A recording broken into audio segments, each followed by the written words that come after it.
Yung ganito na luto ng kaldereta, sa amoy pa lang, naku talaga naman nakakagana na. Sa version nga namin, ang unang gagawin dito, pagmamantikain muna yung manok. Nasa 1.2 kilos lahat itong manok. Timplahan din ng asin, isang kutsarita. Paghaluing mabuti, saka na ito i-sear.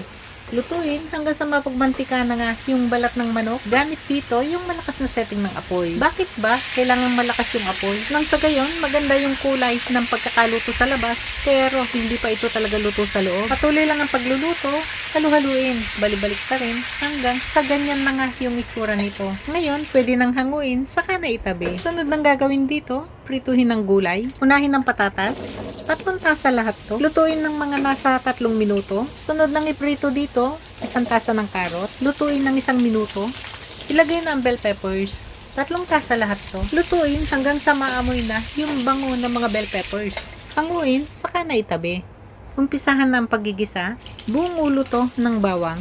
Yan o, amoy ko na yung bango ng bawang. Ilagay ng sibuyas. Patuloy lang ang paggigisa hanggang sa maamoy na rin ang bango ng sibuyas. Timplahan na ng patis. 2 kutsara lahat to. 2 kutsara rin ng tomato paste. Para nga pala, mapalabas ang ganda ng kulay at linamnam ng tomato paste. Igisa-gisa muna ito ng at least 3 minuto. Maglalagay din ako dito ng sariwang kamatis, 2 tasa. Takpan, lutuin ng 5 minuto o kaya naman ay hanggang sa mapalambot na ang mga kamatis. Gamit dito yung pinakamahinang setting ng apoy. Ngayong napalambot na nga ang kamatis, ligis-ligisin na lahat to. Ilagay ng salted butter. Yung mga nalutong manok kanina, 1 kutsarita ng paminta. Gisa-gisahin, mga 2 minuto sa malakas na apoy. Pwede na maglagay ng tubig, 1 tasa. Takpan, pagkakulo, lutuin pa ng 20 minutos. O kaya naman ay hanggang sa mapalambot na ang manok. Gamit dito yung pinakamahinang setting ng apoy. Maglagay na ng liver spread. 1 maliit na lata lahat to. 6 na piraso ng manghang na sili. Konting cheese lang, mga 30 grams. Ilagay na rin yung mga napritong gulay kanina. Pero maghihiwalay ako ng konting bell peppers para pang garnish mamaya. Timplahan ng 1 kutsarita ng chicken powder. Hindi pa malambot itong mga patatas, kaya palalambutin pa ito ng mga nasa 10 minuto. Gamit dito yung pinakamahinang setting ng apoy. Check na natin to kung napalambot na nga.